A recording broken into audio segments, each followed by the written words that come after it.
Hello, my name is Anthony James, and I'm an associate professor in the Department of Family Science and Social Work at Miami University, as well as a special assistant in the Office of the President. What do? I study families. This remark usually gets a response from those listening to me with a look of confusion, usually because people aren't familiar with why we study families or for what reasons we study families. Generally, we study families to try to figure out under what conditions do families best thrive. So this may be families in a particular part of the world. This may be families with a particular structure. This may be families who have had certain experiences, but ultimately what allows them to best meet the demands of their environment and to make meaningful contributions to their social worlds. We must first accept the basic premise that families are the basic unit of a community or of society, and they play a critical role in the development and maintenance of a thriving society. What we mean by thriving is that families take their tools, their talents, their gifts, and they apply those in some way to help advance economic activity that's going on around them. At the same time, that environment must also provide families with resources and tools that allow them to meet those demands to their full ability or the best of their ability. And in this process, there's mutually beneficial relationships occurring where society gets the best of families, but also society provides families with the best that they have to meet those needs. There are many ways in which families can help society through the rearing of children, through being arbiters of culture, through taking care of other family members. This is also where many of our longest relationships happen, as well as our deepest connections. And so these are just some of the ways in which families help contribute to society. What COVID-19 has revealed are many of the challenges we face with families. For example, we largely leave the care of elderly to family members. There aren't any systems in society, at least large scale, that freely allow individuals to be cared for by others without costs. What happens is this produces key disparities around families. Typically, our most vulnerable families are unable to meet some of these demands, and COVID showed us in many ways why this system is troubling. Families also help us sustain economic activities.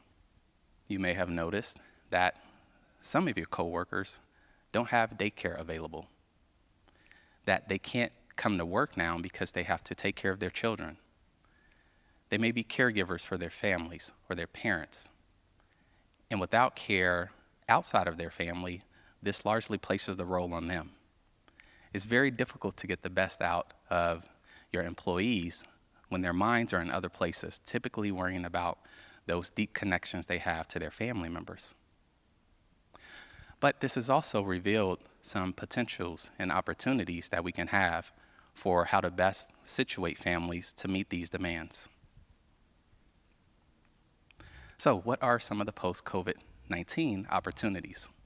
First and foremost, we have to empower families to thrive and make sure we put them in the best position to promote well-being.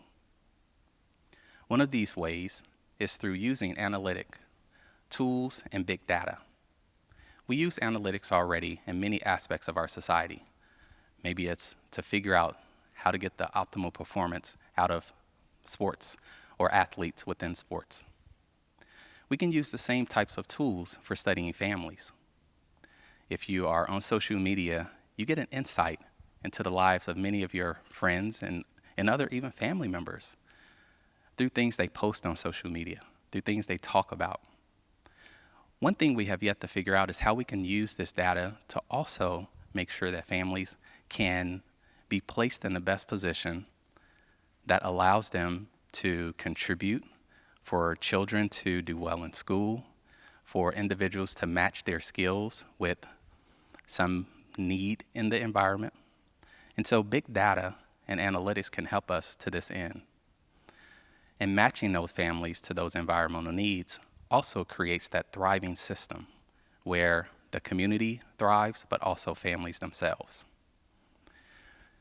If we study families in a strategic way, we can also conduct research that allows us to put key information in the hands of decision makers who maybe shape policy about families. If we think about our social welfare systems, they help. They provide family with the needed resources to get by, to not only be resilient, but to also make sure that those policy decisions actually help families or the largest share of families. We can utilize our technological advances to promote family connections. We have learned about all sorts of tools through COVID that allow us to virtually make connections with others. After COVID, families will still be apart in many ways. How can we utilize these tools to help promote deep connections? Use our technology in a way that connect those families who have miles between them, sometimes countries, sometimes continents. And we can do this through the strategic study of families. So, how are we addressing those opportunities here at Miami University? First, we plan to launch the Center for the Scientific Study of Families. We also want to be a resource to others regarding families. This may be individuals conducting research in schools or teachers who are concerned about some children who come from family situations that impede their ability to learn in a classroom. Or if we go back to our example on the elderly, how do we provide those individuals with resources that help them better prepare for end-of-life planning, for taking care of their family members, for maintaining connections when they are away from their family members. And there are all sorts of ways in which people are studying families and how this center can be a resource and consult for those individuals to help them best meet the needs of the families they serve. We also want to standardize the study of families. We want to standardize it internationally. Yes, there are families outside of America. And recently we've witnessed some situations where families need this type of information. Whether it's families struggling with political change in Afghanistan, families struggling with devastating flooding on our own East Coast here in the US, or in many other ways in which families struggle. How do we prepare them to make the best decision about their lives under those harsh conditions? How do we help them be resilient by also thinking critically about their lived experience that also needs structural changes? Finally, we want to conduct research on families and provide that information to decision makers. This allows decision makers to think about policy in a way that actually helps families over a long term, not just quick fixes, but to really think about the structure of their environment and how families can best meet the needs and the demands of those environments in a way that utilize their best tools and resources. These are some of the things that the Center, the scientific study on families, will do. And we hope to meet these challenges to help families thrive and to help communities thrive. Thank you.